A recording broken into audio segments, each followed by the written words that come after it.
Conmemoramos en esta celebración, en este lunes, a San Antonio María Claret, obispo, que nació en Sallent, Barcelona, el año 1807. Ordenado presbítero, durante varios años se dedicó a predicar al pueblo por las comarcas de Cataluña, después también especialmente en las Islas Canarias. Fundó la Congregación de Misioneros Hijos del Inmaculado Corazón de María y ordenado obispo de Santiago de Cuba, trabajó de modo admirable por el bien de las almas. Habiendo regresado a España como confesor de la reina Isabel II, tuvo que soportar muchas pruebas a causa de la Iglesia y murió desterrado en Francia, en el monasterio de Fontfroid, en el año 1870. Lectura de la carta del apóstol San Pablo a los Efesios. Hermanos, sed buenos, comprensivos, perdonaos unos a otros como Dios os perdonó en Cristo. Sed imitadores de Dios como hijos queridos y vivid en el amor como Cristo os amó y se entregó por nosotros a Dios como oblación y víctima de suave olor. De la fornicación, la impureza, la indicencia o afán de dinero, ni hablar. Es impropio de los santos. Tampoco vulgaridades, estupideces o frases de doble sentido. Todo eso está fuera de lugar. Lo vuestro es alabar a Dios. Tened entendido que nadie que se da a la fornicación, a la impureza o al afán de dinero, que es una idolatría, tendrá herencia en el reino de Cristo y de Dios. Que nadie os engañe con argumentos falaces. Estas cosas son las que atraen el castigo de Dios sobre los rebeldes. No tengáis parte con ellos. Antes, sí erais tinieblas, pero ahora sois luz por el Señor. Palabra de Dios. Te alabamos, Señor. Seamos imitadores de Dios como hijos queridos. Seamos imitadores de Dios como hijos queridos. Dichoso el hombre que no sigue el consejo de los impíos, ni entra por la senda de los pecadores, ni se sienta en la reunión de los cínicos, sino que su gozo es la ley del Señor y medita su ley día y noche. Seamos imitadores de Dios como hijos queridos. Será como un árbol plantado al borde de la acequia, da fruto en su sazón y no se marchitan sus hojas, y cuanto emprende tiene buen fin. Seamos imitadores de Dios como hijos queridos. No así los impíos, no así. Serán paja que arrebata el viento, porque el Señor protege el camino de los justos, pero el camino de los impíos acaba mal. Seamos imitadores de Dios como hijos queridos. Aleluya, aleluya,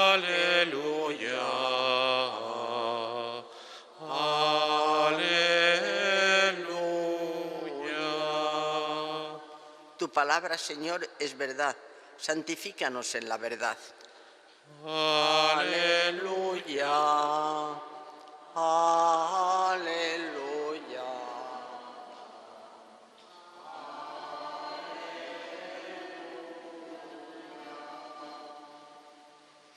El Señor esté con vosotros. Lectura del Santo Evangelio según San Lucas. Un sábado enseñaba Jesús en la sinagoga. Había una mujer que desde hacía 18 años estaba enferma por causa de un espíritu y estaba encorvada, sin poderse enderezar de ningún modo. Al verla, Jesús la llamó y le dijo: «Mujer, quedas libre de tu enfermedad». Le impuso las manos y enseguida se puso derecha y glorificaba a Dios. Pero el jefe de la sinagoga, indignado porque Jesús había curado en sábado, se puso a decir a la gente: «Hay 6 días para trabajar, venid pues a que os curen en esos días y no en sábado». Pero el Señor le respondió y dijo: «Hipócritas, ¿cualquiera de vosotros no desata en sábado su buey o su burro del pesebre y los lleva a abrevar? Y a esta, que es hija de Abraham, y que Satanás ha tenido atada 18 años, ¿no era necesario soltarla de tal ligadura en día de sábado? Al decir estas palabras, sus enemigos quedaron abochornados y toda la gente se alegraba por todas las maravillas que hacía.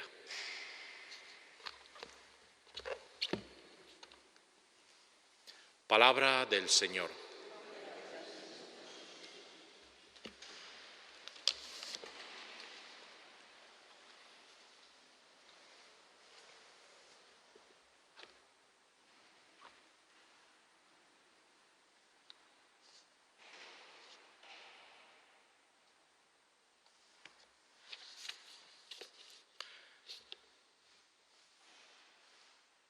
Hay ocasiones en la vida que la coincidencia se convierte en providencia. Esto es lo que me pasa a mí hoy.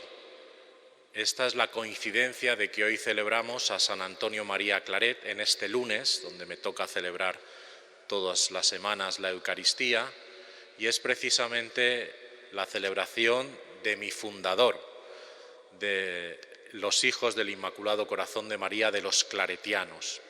Así que hoy me toca celebrar esta fiesta grande, que es también una fiesta para toda la Iglesia que peregrina en España, porque el Padre Claret dejó su huella en tantos y tantos lugares de España que recorrió, particularmente en Cataluña, en Canarias, en Madrid también, de una manera muy especial, y en otros muchos lugares por donde pasó.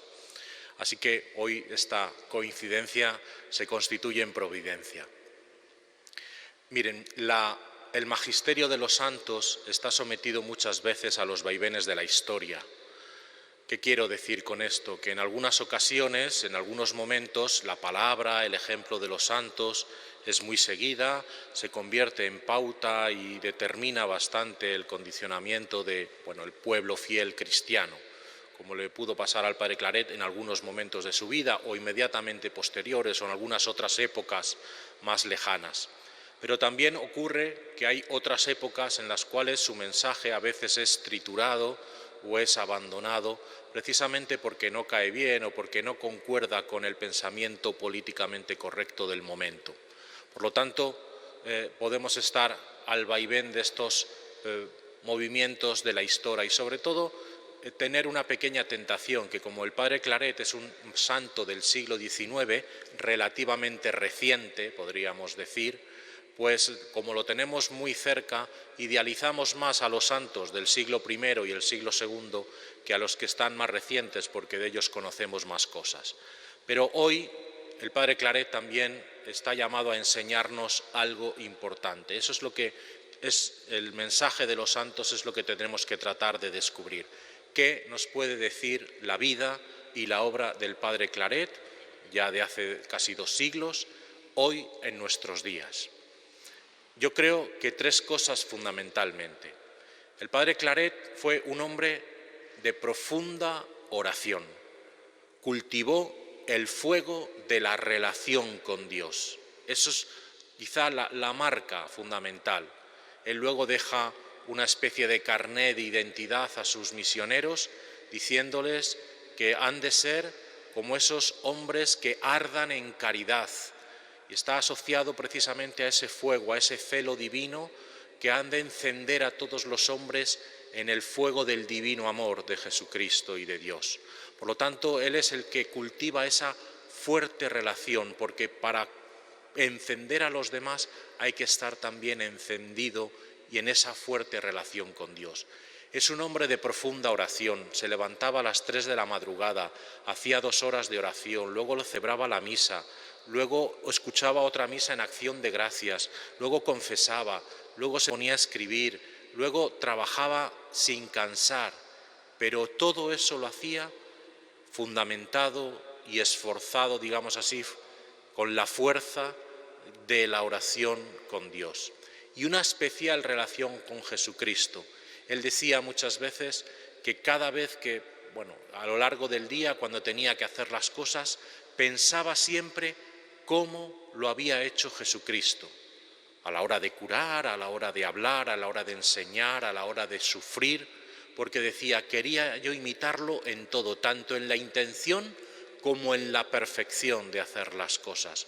Por lo tanto, esta relación tan fuerte con Jesucristo, que llega un momento en que una noche de Navidad también él experimenta que recibe de la Virgen al niño Jesús, y ya en el máximo de la unión con Jesucristo, el 26 de agosto de 1861, en la granja de Segovia, él experimenta lo que llama la gracia grande.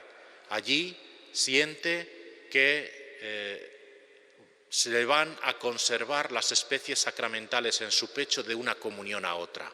Por lo tanto, una máxima comunión con Jesucristo en su pecho, como un sagrario viviente que va por la vida, y sin embargo él decía que donde más recogido se sentía era entre las multitudes, precisamente por eso, porque se sentía profundamente unido a él.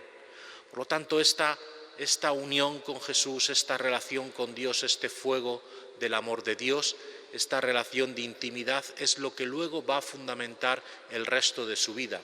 Y cuando recibe esa gran gracia de la conservación de las especies sacramentales, dice, por eso yo debía orar mucho.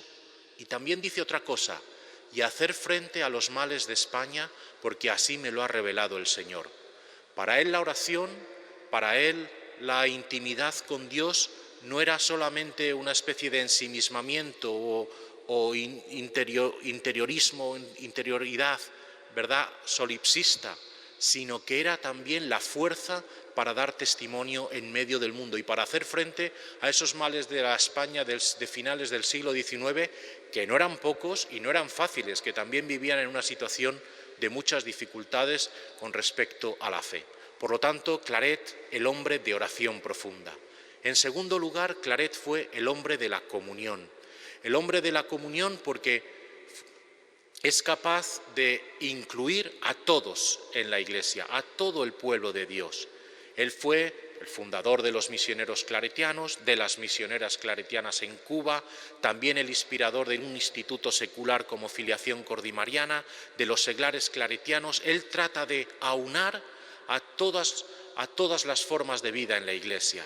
Él trata de vivir profundamente su vocación como sacerdote, luego como obispo, pero tratando de integrar a todos. Por lo tanto, se constituye en esta fuente de comunión. ¿Para qué? Para ser más eficaz en la misión. El padre Claret escribe muchísimo, predica muchísimo en todos los lugares, porque quiere llegar a todos los sitios. Se entrega a todos de una manera extraordinaria.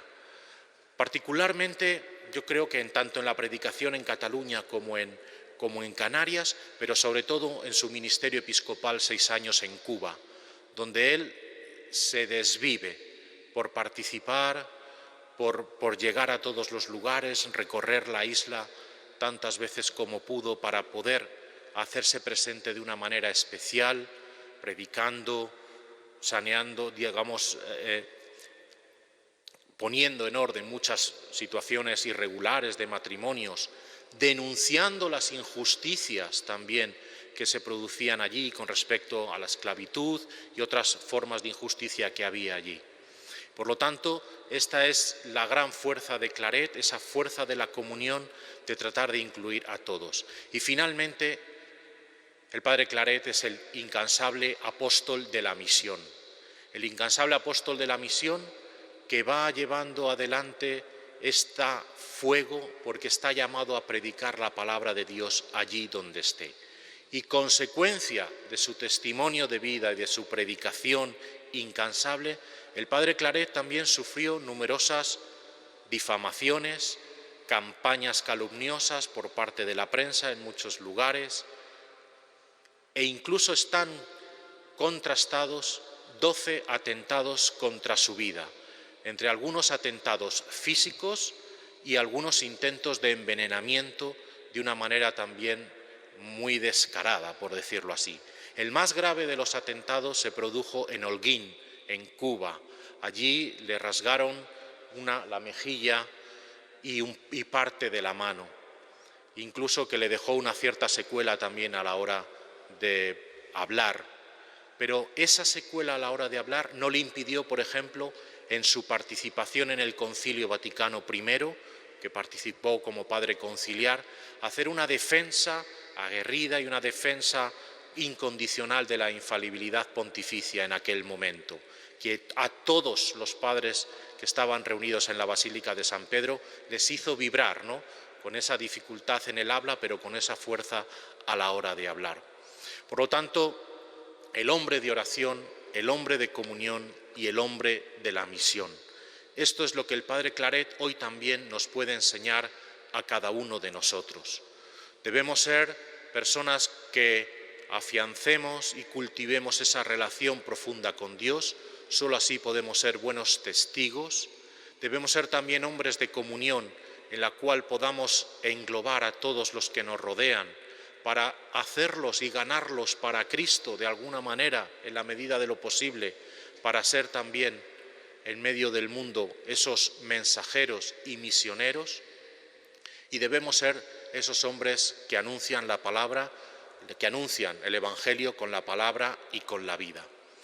El Padre Claret, después de estar aquí en Madrid unos años como confesor de la reina Isabel II, tuvo que huir, tuvo que exiliarse con la reina a finales del siglo XIX a Francia y murió perseguido y desterrado en un monasterio cisterciense en Fontfroid. En su lápida escribieron las palabras también que pusieron a Gregorio VII, al Papa Gregorio VII, ¿no? Amé la justicia, odié la iniquidad, por eso muero en el destierro. El Padre Claret fue un alma grande, un alma de espíritu gigante. Y con eso quiero terminar, con las palabras que Pío XII le dedicó precisamente al día siguiente que lo canonizó, en mayo de 1950, como una síntesis lograda de la vida del Padre Claret. El Padre Claret fue un alma grande, nacida como para ensamblar contrastes. Pudo ser humilde de origen y glorioso a los ojos del mundo, pequeño de cuerpo, pero de espíritu gigante, de apariencia modesta, pero capacísimo de imponer respeto incluso a los grandes de la tierra, fuerte de carácter, pero con la suave dulzura de quien sabe el freno de la austeridad y de la penitencia, siempre en la presencia de Dios, aun en medio de su prodigiosa actividad exterior, calumniado y admirado, festejado y perseguido, y entre tantas maravillas, como luz suave que todo lo ilumina, su devoción a la Madre de Dios. Esta Madre de Dios que es corazón inmaculado y que nos invita a todos también, a todos los cristianos, a llevar adelante nuestra vida desde esta cordialidad, para ser en el mundo cercanía y ternura de Dios en medio de los hombres. Que así sea.